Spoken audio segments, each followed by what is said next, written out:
सभी विद्यार्थियों एवं मित्रों का पाठशाला ट्यूटोरियल इलाहाबाद में हार्दिक स्वागत एवं अभिनंदन है। इंग्लिश ग्रामर के पिछले वीडियो में हमने सेंटेंस के बारे में पढ़ा और सेंटेंस के टाइप्स के बारे में पढ़ा, उसके पार्ट के बारे में पढ़ा। मतलब फर्स्ट लेसन जो था वो सेंटेंस था और सेकेंड लेसन उसका था पार्ट ऑफ सेंटेंस। और पार्ट ऑफ सेंटेंस में हमने सब्जेक्ट और प्रेडिकेट को देखा। उसके बाद जब हम सेंटेंस को जान लेते हैं तो उसके ही कुछ भाग रह जाते हैं जिनको हम क्लॉज और फ्रेज भी बोलते हैं, उनको भी हम पढ़ेंगे। तो सबसे पहले हम मतलब जान लेते हैं कि फ्रेज का मतलब क्या होता है और क्लॉज का मतलब क्या होता है, दोनों में अंतर क्या है या दोनों में समानताएं क्या है। फ्रेज का तात्पर्य है वाक्यांश से, यानी वाक्य का अंश, वाक्य का ही भाग, पार्ट ऑफ अ सेंटेंस। और दूसरा जो है क्लॉज, क्लॉज का ही भी मतलब यही है, उपवाक्य। उपवाक्य यानी वाक्य का ही एक भाग। दोनों में अंतर ये है कि एक जो होगा उसमें सब्जेक्ट और वर्ब नहीं होगा या सब्जेक्ट नहीं होगा। फ्रेज में सब्जेक्ट नहीं होगा, वो सेंटेंस का एक ऐसा भाग होगा जिसका मतलब ठीक से नहीं निकल पाएगा। लेकिन क्लॉज क्या होगा, क्लॉज में सब्जेक्ट भी होगा, उसका अपना वर्ब भी होगा और उसका मतलब भी निकलेगा, लेकिन वो सेंटेंस ना होकर सेंटेंस का एक भाग होगा, एक पार्ट होगा।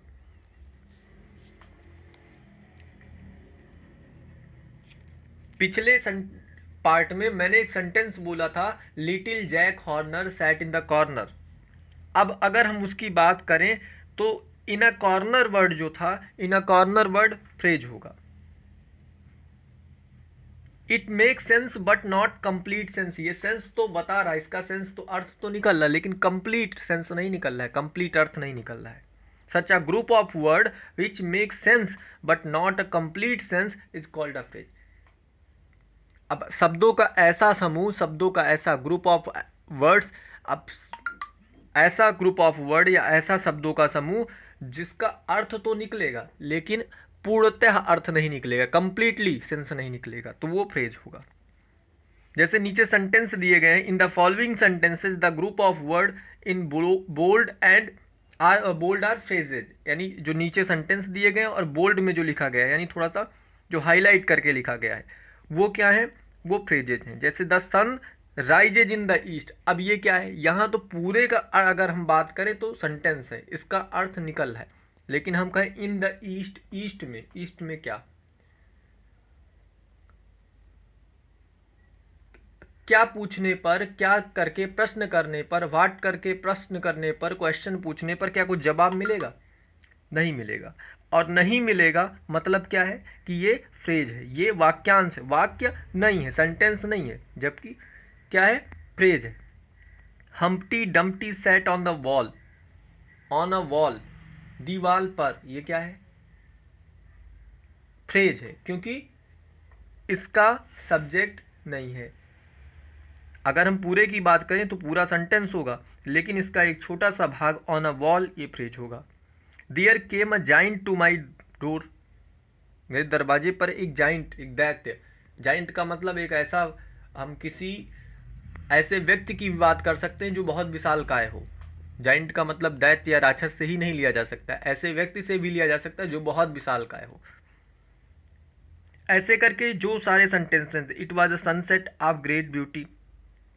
अब ऑफ ग्रेट ब्यूटी ये क्या है, फ्रेज है। ऑफ द माउंटेन्स फ्रेज है। How to do it phrase है। ये सारे क्या हैं, फ्रेज हैं। उसके बाद दिया गया, examine the group of word in bold in the following sentences. अब यहाँ पर क्या है, he has a chain of gold. उसके पास क्या है, एक गोल्ड की चेन है। अगला सेंटेंस है, he has a chain which is made of gold. उसके पास एक चैन है जो कि गोल्ड से बना हुआ है। अब देखिए, we recognise the first group of word as a phrase. पहला जो है फर्स्ट दिया, he has a chain of gold. अब ऑफ गोल्ड जो है यहां पर वो तो फ्रेज हो जाएगा, लेकिन दूसरे सेंटेंस की जब बात करते हैं, the second group of word unlike the phrase of gold contains a subject which and a predicate is made of gold।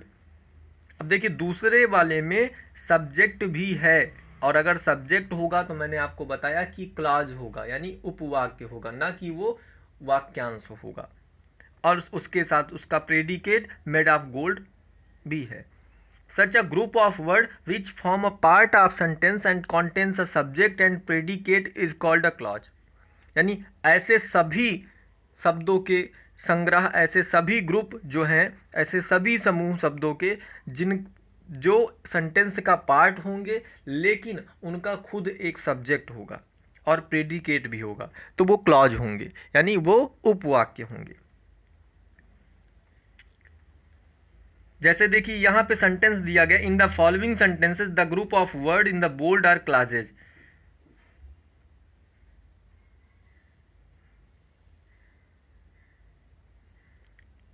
Sentence है people who pay their debts are trusted. We cannot start while it is raining. I think that you have made a mistake.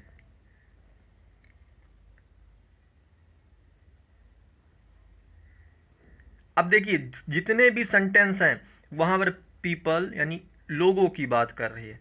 किस लोगों की बात? Who पे दियर debts are trusted. अब यहाँ देखिए who पे दियर डेब्ट्स, यहाँ सब्जेक्ट भी है, who as a subject use हुआ है, और ये क्या है? प्रेडिकेट है। दूसरा sentence B can not start while it is raining, हम स्टार्ट नहीं कर सकते क्योंकि क्या हो रही है? वर्षा, जबकि या वर्षा हो रही है, यानी बरसात के समय में हम स्टार्ट नहीं कर सकते, किसी भी काम की बात होगी जो भी है। तो वाइल इट इज़ रेनिंग, जबकि बरसात हो रही है। वाइल क्या है? एज अ सब्जेक्ट यूज हुआ है, इट इज़ रेनिंग, वर्षा हो रही है। अब ये एज अ प्रेडिकेट यूज हुआ है। I think that you have made a mistake, मैं सोच रहा हूँ या मैं सोचता हूँ कि तुमने क्या किया है? एक मिस्टेक किया, तुमने एक गलती किया है। अब you have made a mistake, इसमें यू क्या है? सब्जेक्ट है, उसके बाद प्रेडिकेट भी है। तो ये क्या है? एक सेंटेंस का ही पार्ट है लेकिन इसका खुद का अपना सब्जेक्ट और प्रेडिकेट है, इसलिए ये क्लॉज होगा।